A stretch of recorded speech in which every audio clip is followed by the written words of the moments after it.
예, 경제학 입문 14주차 두 번째 시간입니다. 이번 시간에는 이제 그 행태경제학 여러 가지 특이현상까지 마무리를 하려고 합니다.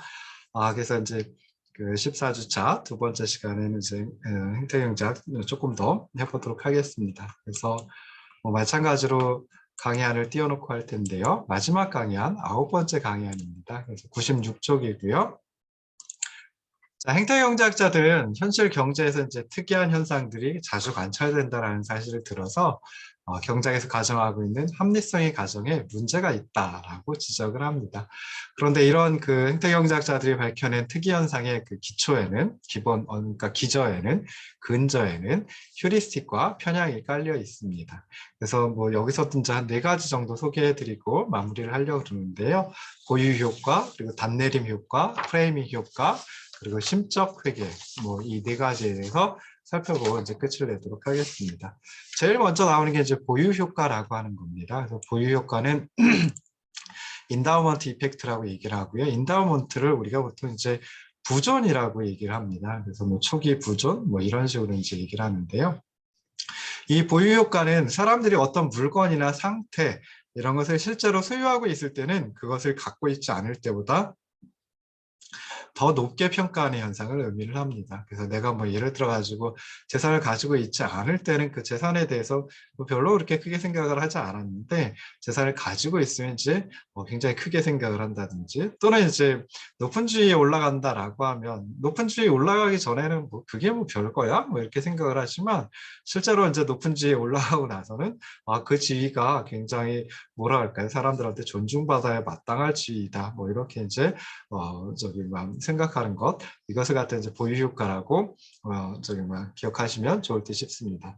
그래서 이제 또 마찬가지로 그 매추라고 하는 학자가 1989년, 또 꽤 오래됐죠, 실험을 했습니다. 그래서 실험 참가자를 3개 그룹으로 나누었는데요. 첫 번째 그룹에게는 머그컵을 줬다고 합니다. 두 번째 그룹에게는 초콜릿 바, 그러니까 400g의 초콜릿 바를 이제 주었고요. 세 번째 그룹에게는 2가지 물건 가운데 자신이 좋아하는 걸 그냥 선택하도록 했다라고 합니다. 그래서 첫 번째 그룹한테는 머그컵을 주면서 400g의 초콜릿 바와 교환할 수 있는 기회를 함께 주었고요. 두 번째 그룹에게는 400g의 초콜릿 바 주면서 머그컵으로 교환할 수 있는 기회도 한꺼번에 주었다라고 합니다. 그런데 실험한 결과 첫 번째 그룹에서는 처음에 이제 머그컵을 줬으니까 그것을 가지고 있다가 초콜릿 바하고 교환을 할 수도 있었던 거죠. 그럼에도 불구하고 89%가 머그컵을 계속 가지고 있으려고 선택을 했고요. 두 번째 그룹에서는 이제 초콜릿 바를 주고 그다음에 머그컵하고 교환할 수 있는 기회를 줬죠. 그럼에도 불구하고 두 번째 그룹에서는 이제 90%가 처음 보유하고 있었던 초콜릿 바를 그대로 가지고 있었다라고 하는 결과를 찾아냈습니다. 그리고 마지막 세 번째 그룹에서는 뭐 그냥 2가지, 그러니까 머그컵하고 초콜릿 바 둘 중에 하나 뭐 선택을 할 수 있었죠. 그래서 그런 그룹에서는 거의 반반의 비율로 머그컵과 그리고 초콜릿 바를 선택했다라고 합니다. 그래서 이걸 가지고 이제 살펴볼 수 있는 게 처음에 주어진 거, 처음에 가지고 있는 거, 처음에 보유하고 있는 거, 처음에 초기 부존으로 주어져 있는 그것을 계속 유지하려고 하는, 계속 가지려고 하는 그 이유는 뭐겠어요? 그 처음에 가지고 있는 첫 번째 그룹에서는 머그컵, 그리고 두 번째 그룹에서는 초콜릿바라고 하는 걸 굉장히 뭐라 할까요? 높게 평가했기 때문에 그렇다라고 이제 생각해 볼 수 있죠. 자, 그래서 이걸 또 다른 측면에서 이제 살펴본 게, 자, 보유 효과를 갖다 설명할 때 이런 식으로 이제 설명을 하기도 합니다. 그래서 사람들이 어떤 물건을 내어놓고 그 대가로 받으려고 하는 최소가, 그러니까 이것을 뭐 누군가한테 이제 판다라고 한번 생각을 해보자고요. 그러면 누군가한테 팔 때 그때 받으려고 하는 최소값, 이걸 갖다 이제 수치 의사액이라고 이제 얘기를 합니다. 영어로 willingness to accept 해가지고 WTA라고 이제 약칭을 하기도 하는데요. 이놈하고 그 다음에 처음에 안 가지고 있었어요. 그래서 그것을 손에 넣기 위해서 지불하려고 하는, 뭐 예를 들어 가지고 소비자가 구입하려고 하면 그때는 이제 지불을 해야 되죠. 그 대가를 지불을 해야 되는데 그 지불하려고 하는 최대의 값, 그걸 갖다 이제 지불 의사 액 또는 뭐 지불 의사 금액이라고 얘기를 합니다. 그리고 영어는 이제 willingness to pay 앞자 따가지고 WTP라고 얘기를 하거든요. 그래서 이 두 가지를 갖다가 한꺼번에 조사를 했다라고 합니다. 그래서 어떤 물건을 내어놓고 그 대가를 받으려고 하는 최소값하고 그다음에 그것을 손에 넣기 위해서 지불하려고 하는 최대값하고 그냥 이거 합리적으로 그냥 생각을 해보면 이 둘이 같아야지 정상이지요. 내가 가지고 있는데 이걸 내어놓을 때 받으려고 하는 최소값 그거나 내가 안 가지고 있는데 그걸 얻으려고 하기 위해서 정말 지불하려는 최대값 이게 일치해야 되는데 사실은 그렇지 않다라는 겁니다. 그래서 실험을 통해서 살펴보니까 이런 WTA 그러니까 대가로 내어놓고 대가로 받으려고 하는 최소값이 WTP 그것을 손에 넣기 위해 지불하려고 하는 최대값보다 두 배 내지는 17배 정도 더 크게 나타났다라는 겁니다. 그래서 이것도 이제 보유효과라고 하는 특이현상이 발생한 그런 결과이다라고 이제 생각해 볼 수 있습니다. 그래서 합리적인 관점에서 보면 어떤 물건의 소유 여부가 그것의 가치 평가에 영향을 미치는 건 이건 좀 이해하기 어렵죠. 가지고 있느냐 그렇지 않느냐에 따라 가지고 어떤 물건에 대한 또는 어떤 권리에 대한 어떤 상태에 대한 또는 어떤 지위에 대한 정말 이런 것들의 정말 평가가 달라진다. 이건 말이 안 된다라고 생각할 수 있는데요. 실제 현실에서는 사람들이 그렇지 않다라고 하는 것입니다. 그래서 이런 보유 효과라고 하는 게 존재하기 때문에 합리성을 전제로 하는 전통적인 경제 이론에서는 여러 가지 문제가 나타날 수밖에 없다. 그러니까 전통적인 경제 이론이라고 하는 게 좀 불완전하다. 이렇게 이제 결론을 내릴 수가 있습니다. 자, 두 번째 효과는 이제 단내림 효과라고 하는 것입니다. 그래서 단내림 효과라고 하는 것은 영어로 이제 앵커링 이펙트라고 얘기를 하고요. 앵커가 이제 닻이죠. 그래서 앵커링은 닻을 내린다, 닻을 내리는 중, 이렇게 이제 해석을 하시면 좋을 듯 싶습니다. 그래서 이런 단내림 효과는 기준점 효과라고 또 부르기도 합니다. 그래서 불확실한 사상에 대해, 불확실한 사건에 대해서 예측할 때 먼저 어떤 가치, 기준가 또는 닻을 먼저 설정을 하고 그리고 거기서 조금씩 조정을 해가지고 최종적인 예측치를 확정하는 현상을 단내림 효과라고 생각을 하시면 좋을 듯 싶습니다. 그래서 슈퍼마켓 가서 보면 맨날 22,500원에 팔아요. 그러면서도 정가 25,000원 그런데 지금 현재 판매 가격 10% 할인해서 22,500원 이렇게 이제 광고를 하는 경우 많이 있습니다. 그래서 실제로 이제 이런 경우에 정가라고 하는 게 기준점 닻의 역할을 하는 거죠. 그러다 보니까 22,500원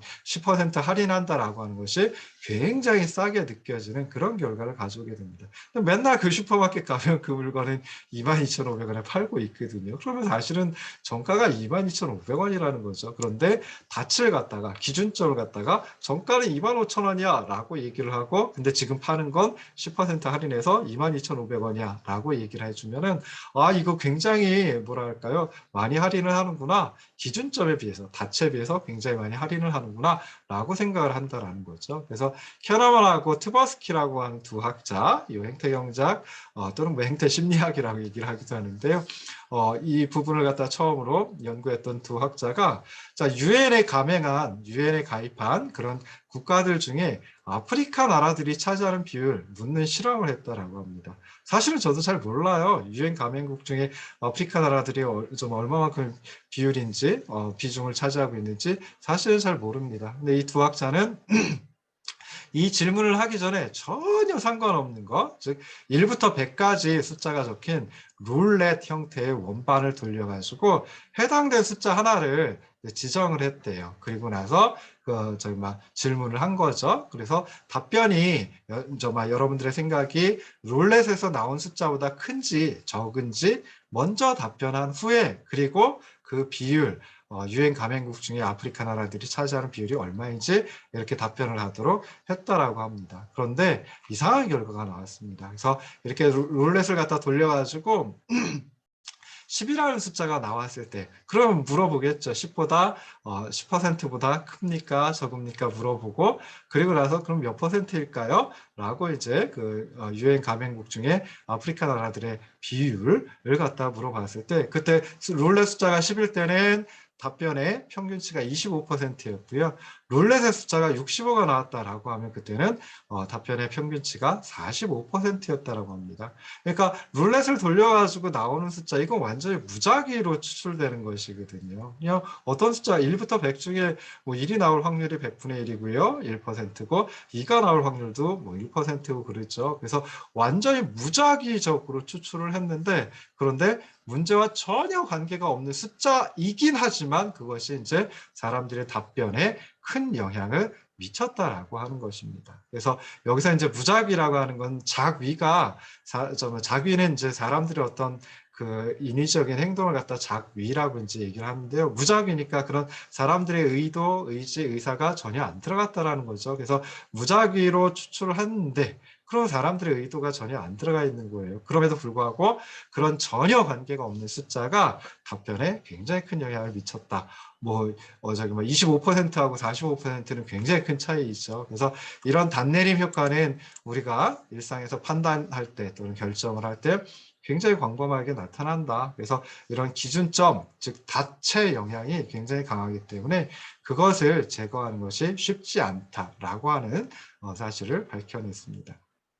자, 여기서 또 나오는 것이 이제 확증 편향이라고 하는 우리 좀 전에 이제 전주차 13주차에서 얘기했던 바이어스 편향, 그 중에 이제 확증 편향이라고 하는 게 이 단내림 효과에서 나타난다라고 생각해 볼 수 있습니다. 그래서 확증 편향이라고 하는 것은 일단 자신의 의사나 태도를 결정하고 나면 그 자신의 의사나 태도를 뒷받침할 정보만을 모아가지고 자신의 의견이나 태도를 보강하려는 그런 정보로 해석하는 편향을 확증 편향이라고 얘기를 합니다.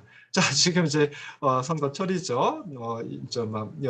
여러 명의 그 대선 후보들이 이제 나왔습니다. 그래서 뭐 예를 들어 제가 A라는 사람을 지지한다라고 하면은 그러면은 A라는 사람을 지지할 수밖에 없는 이유, 지지할 수밖에 없다라고 하는 그런 정보만 계속 모은다라는 거죠. 그래서 난 내가 지지한 그 A라는 후보가 역시 대단한 후보야.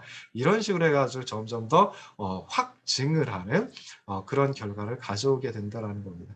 거꾸로 이제 내가 지지하지 않는 후보, B라는 후보에 대해서는 그 사람을 지지하면 안 되는 그런 정보만, 그런 그 정보만을 또 이제 골라서 취득을 하는 거죠. 그러다 보면 B는 역시 안 돼. A가 나한테는 뭐 대통령 진정한 대통령 후보야. 뭐 이런 식으로 이제 생각을 하려고 하는 그런 것을 이제 확증 편향이라고 하고요. 이 확증 편향은 단내림 효과라는 것으로부터 이제 나타난다라고 생각을 해볼 수 있습니다.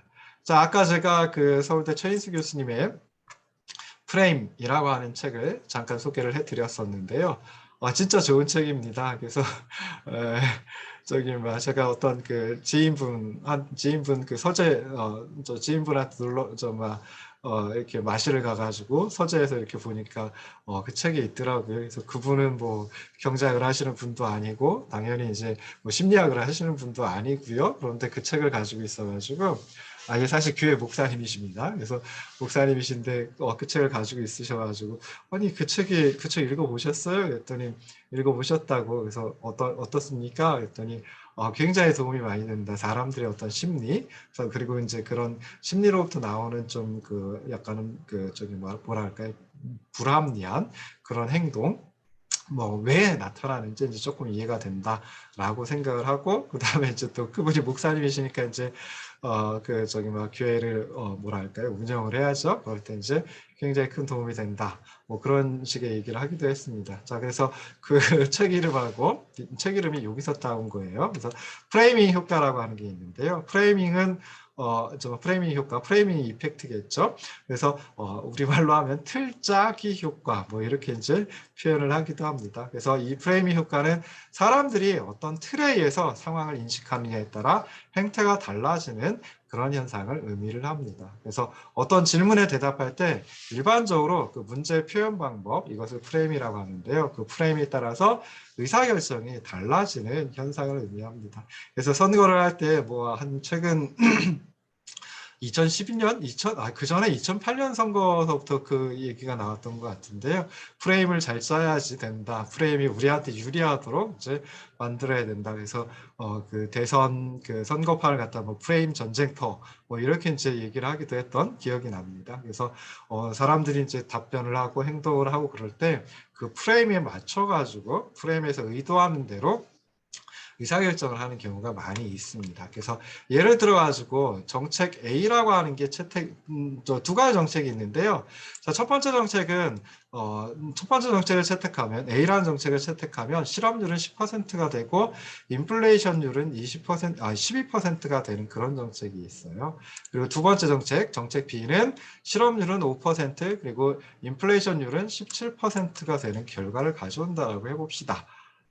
실제로 이렇게 결과를 정확히 예상하고 정책을 취할 수 있으면 좋겠지만 그냥 이렇게 된다라고 했을 때, 자, 그러면 정책 A를 희망하는 사람의 비율 얼마일까? 그리고 정책 B를 희망하는 사람 얼마일까? 실험을 통해서 조사를 해봤습니다. 그랬더니 실업률 10%, 인플레이션율 12%, 그 다음에 정책 A가 그렇고요. 정책 B는 실업률 5%, 인플레이션율 17%. 근데 그 둘을 합치면은 똑같이 22%거든요. 그래서 이것을 갖다가 이것을 이제 거시경제에서 저희 뭐 이만큼 이제 고통을 받죠. 그래서 뭐 국민 고통 지수라고 얘기를 하기도 합니다. 그래서 실업률 더하기 인플레이션율 해가지고요.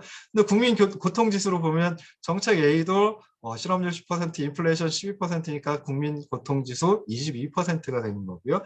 정책 B도 실업률 5%, 인플레이션율 17%니까 마찬가지로 국민 고통 지수는 22%가 됩니다. 실업도 사람들한테 안 좋고요. 그다음에 인플레이션도 사람들한테 안 좋은 영향을 미칠 수 있기 때문에 그렇거든요. 그런데 그럼에도 불구하고 정책 A를 희망하는 사람의 비율은 36%, 정책 B를 희망하는 사람의 비율은 64%였어요. 그러니까 아무래도 인플레이션율은 좀 감내할 수 있고 실업률이 줄어드는 게 훨씬 더 좋은 정책이다라고 생각하는 경우죠. 근데 이걸 조금 바꿔서 질문을 해봤습니다. 그래서 똑같은 질문인데요. 정책 A가 채택되면 고용률은 90%, 인플레이션율은 12%가 된다. 근데 고용률은 사실 실업률의 1에서 실업률을 빼준 게 고용률이거든요. 그래서 10%가 실업 상태에 있으면 나머지 90%는 고용 상태에 있다라는 거죠. 그래서 고용률 90%가 어떻게 나오냐면 1에서 실업률 10%면 0.1이죠. 1에서 0.1 빼주면 0.9%로 환산하면 90% 이렇게 되는 거거든요. 그러니까 질문을 바꾸긴 했지만 하여튼 질문의 내용은 사실은 동일한 겁니다. 정책 B도 마찬가지예요. 그래서 고용률은 아까는 실업률은 5% 그랬는데 여기서는 고용률이 95% 그리고 인플레이션율은 똑같이 17%가 된다라고 했을 때 그때는 어떤 정책을 더 선호합니까? 더 지지합니까? 라고 했을 때 사람들의 대답이 정책 A를 지지하는 사람들의 비율이 54%라고 하는 결과가 나왔고요. 정책 B를 희망하는 사람들의 비율이 46%라고 하는 결과가 나왔습니다. 그럼 좀 전에 똑같은 질문을 실업률 가지고 던졌을 때는 A보다 B를 희망하는 사람의 비율이 더 높았죠. 근데 이제 실업률이 아니라 1에서 실업률을 빼준 고용률 가지고 물어봤을 때는 정책 A를 희망하는 사람의 비율이 54%, 그리고 B를 희망하는 사람 46%, 그래서 A를 희망하는 또는 지지하는 사람의 비율이 더 많아지게 됐습니다. 이거는 굉장히 좀 뭔가 뭐랄까요? 사람들이 행동이 불합리하다. 라고 생각해 볼 수 있죠. 어떻게 똑같은 질문임에도 불구하고 실업률을 가지고 질문하느냐, 고용률을 가지고 질문하느냐에 따라 가지고 답변이 이제 달라졌다라고 하는 겁니다. 자, 다음과 같은 종이에 그림이 있습니다. 이거 일부러 페이지를 쪽을 갖다가 달리뒀는데요. 문제를 내기 위해서. 다음과 같은 종이에 그림이 있는데, 자, 굵은 선을 가로지르지 않고 두 점을 한 번에 연결해 보세요. 라고 하는 문제를 누군가가 냈습니다. 자, 이거 그냥 이대로 보시면은 이 두 점을 갖다가 한 번에 연결할 수 있나요? 이거 그냥 가만히 두고 보면은 두 점을 연결할 수 있는 방법 도대체 못 찾겠네. 굵은 선 그걸 갖다 가로지르지 않으면은 그럼 어떻게 할까? 뭐 이런 생각을 해볼 수 있습니다. 그런데 그거에 대한 답 어떤 걸 답으로 제시할 수 있냐면요. 이렇게 이제 답을 제시할 수 있습니다. 그래서 종이의 표면이 이게 종이라고 생각을 한 거죠. 여기서 이렇게 준 게 종이라고 이제 생각을 한 겁니다. 그리고 종이의 표면이 프레임으로 작용해 가지고 뒷면을 사용할 수 있다라고 하는 사실을 알기 어렵게 만든 거죠. 그래서 한번 접으면 한번 요렇게 접고 나서 그리고 나서 요렇게 선을 그으면은 굵은 선을 가로지르지 않고 두 점을 연결할 수 있다라고 하는 거죠. 그래서 이런 그 퍼즐, 뭐 퀴즈 같은 거 많이 이제 아마 접해 보셨을 것 같습니다. 그래서 정말 이렇게 이제 어떤 자신이 가지고 있는 고정적인 프레임, 좀 전에는 이제 이게 종이다라고 생각을 했고, 정말 종이를 갖다 접는다든지 이런 건 생각을 못한 거죠. 그 종이 위에서만 펼쳐져 있는 종이 위에서만 어떻게 하면 도달할 수 있을까라고 하는 걸 생각을 했는데요. 실제로는 이제 종이를 접는다라고 하면, 즉 자신이 가지고 있던 프레임을 깨버리면 그때는 굉장히 쉽게 두 점을 갖다 연결을 할 수 있습니다. 자, 그러면은 이렇게 문제를 냈을 때 또 다른 방법이 있죠. 어떤 걸 생각하면 될까요? 여기 보시면은 다음과 같은 종이에 그림이 있는데 라고 얘기를 했습니다. 근데 여기서는 요만큼이 종이라고 생각을 한 거죠. 근데 실제로는 여기 있는 요만큼이 종이일 수도 있습니다. 여러분들 프린트에서 받아보시는 건 여기까지가 종이인 거죠. 그러면은 그냥 쉽게 그릴 수 있어요. 여기서부터 해가지고 쭉 요 네모난 상자 그 밖으로 해가지고 이렇게 그려버려도 굵은 선 지나지 않고 그릴 수 있거든요. 그래서 내가 가지고 있는 프레임 때문에 어떤 그 이상한 결과, 이상한 행동을 할 수도 있다라고 하는 거 생각을 해보시면 좋을 듯 싶습니다. 그리고 그런 프레임을 깨는 거, 그걸 갖다가 이제 좀 이렇게 얘기하면 또 꼰대라고 생각하실 때 쉽긴 하지만 이런 프레임을 깨고 그래서 조금 더 성장하고 하는 걸 이제 헤르만 헤세는 그 데미안이라고 하는 책에서 알을 깨고 나간다라고 이제 표현을 했습니다. 그래서 여러분들도 부디소망하건대 좀 자신이 가지고 있는 어떤 프레임에 갇혀서 있지 마시고 그 프레임을 좀 적극적으로 깨고 뭐 다른 생각 그리고 좀 더 나한테 유리한 또는 내가 내 스스로 생각할 수 있는 그런 것들을 갖다 이제 찾아보시면 좋을 듯 싶습니다. 자, 그 다음에 이제 마지막에 심적 회계라고 하는 것이 있습니다. 그래서 심적 회계는 영어로 mental accounting이라고 얘기를 하고요. 어카운팅, 우리가 이제 회계 처리하는 거, 보통 이제 회계라고 하죠. 그래서 회계학도 이제 어카운팅이라고 얘기를 하기도 합니다. 그래서 우리가 그 회계 처리 하잖아요. 이번에 신입생들 면접이 있었는데요. 학부 신입생들 면접이 있었는데, 그때 이제 왜 정보부동산학과를 지원을 했어요. 그리고 제가 또 회계학과 학생들도 면접을 했습니다. 그래서 회계학과 지원 학생들한테 왜 회계학과 정말 지원하셨어요? 물어봤을 때 매번 대답하던 게 뭐였냐면 특히 회계학과 지원한 학생들은 자신이 어렸을 때부터 금전출 납부 그러니까 용돈기 입장이죠. 그래서 그런 것들을 많이 써가지고 회계에 좀 친숙해졌다. 그리고 회계가 필요하다라는 걸 알게 되었다. 그래서 회계를 통해 가지고 다른 사람들을 이롭게 하려고 한다. 이런 얘기를 이제 많이 하더라고요. 그래서 그게 바로 이제 회계라고 생각을 하시면 됩니다. 그래서 심적인 회계라고 하는 것은 사람들이 금전에 대한 의사결정을 할 때 다양한 요인 그리고 선택 대안을 종합적으로 평가해서 합리적인 결정을 하지 않는다. 그냥 회계장부나 가계부와 같은 프레임에 끼워 넣어서 결정하려고 하는 현상을 심적 회계라고 얘기를 합니다. 그래서 사람들이 금전에 대한 행위를 평가, 관리, 기록하기 위해 사용하는 일종의 심리적인 조작이다라고 생각해 볼 수 있고 이런 심리적인 조작, 심적 회계가 무의식적으로 이루어지는 경우가 많다. 이런 건 이제 생각을 해볼 수 있습니다. 자, 그래서 몇 가지 예를 들었는데요. 예를 들어 생각해 보면은 되게 편한 그런 개념입니다. 그래서 그냥 그 정의를 내릴 때는 정의를 가지고 생각하실 때 심적 회계가 뭐지? 라고 생각하실 수 있는데요. 예를 들어 가지고 어떤 사람이 택배회사의 잘못으로 택배 물건을 분실을 했어요. 그래서 50만 원의 보상금을 지급받았다라고 하면은 이 보상금 횡재했네 라고 생각을 해가지고 좀 좋은 외식거리를 찾아서 외식을 한다든지 하게 됩니다. 연봉이 50만 원 올랐다 그러면 내가 1년에 벌어들이는 소득이 50만 원 오르는 건데 그렇게 큰 돈 아니네 라고 생각해가지고 50만 원 올랐다라고 해가지고 이제 50만 원 더 받으니까 그럴듯한 음식 한번 먹어볼까 이런 생각을 안 한다라고 하는 겁니다.